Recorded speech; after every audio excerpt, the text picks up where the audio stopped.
On July 11th, a vegetable merchant was kidnapped and assaulted by an armed group from Suwaida region of Syria. This incident caused widespread clash and eventually hundreds of killings in Syria. Merchant was from a Druze community and his abductors were from Bedouin group. The incident allegedly escalated the decade-long conflict between the two communities. A few days later, Israel launched airstrikes on Damascus, Suwaida and Deira, saying its forces were seeking to protect the Druze against government-affiliated forces. Though a ceasefire has held in the region, but the situation is still fragile and a blood battle between Israeli and Syrian force can be heard again anytime soon. The Druze are an ethno-religious group primarily residing in Syria, Lebanon and Israel, with a monotheistic faith rooted in 11th century Egypt, stemming from Ismailism but not identifying as Muslims. In Syria, they number approximately 700,000, concentrated in Suwaida province, where they have maintained autonomy through militias during the Syrian civil war. In Israel, about 150,000 Druze live primarily in the Galilee and Golan Heights, with men required to serve in the Israel Defense Forces. Since the fall of President Bashar al-Assad in December 2024, Syria has been under the interim leadership of Ahmed al-Sharaa, head of Hayat Tahrir al-Sham, a group with past al-Qaeda affiliations, which Israel views as an extremist Islamic regime.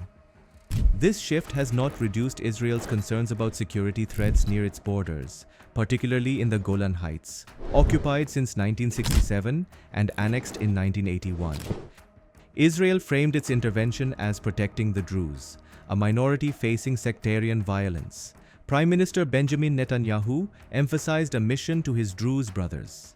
However, the story is not that simple. That too at a time when normalization talks between Syria and Israel had been going on.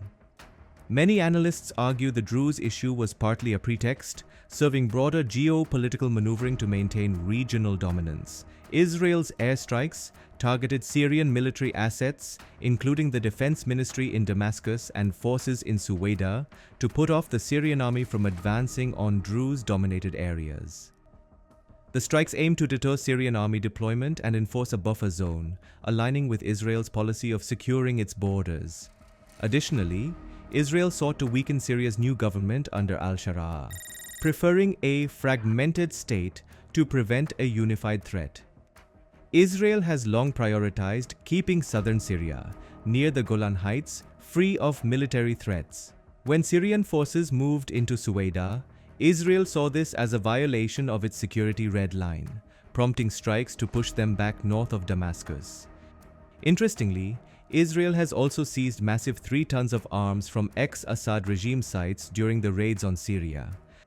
However, another theory suggests that domestic political factors likely influence the timing, with Netanyahu facing a corruption trial and domestic challenges, potentially using military actions to project a strong leadership image. It's an attempt to delay his ongoing corruption trial and reinforce domestic unity ahead of possible early elections. Netanyahu was in court again for his trial. This strike gave him a get-out-of-jail card. Even US, Israel's biggest ally, is angry with Israel's bombing in Syria. President Donald Trump's administration has recently expressed significant concerns over Israeli Prime Minister Benjamin Netanyahu's military actions in Syria and Gaza and had called Netanyahu a madman.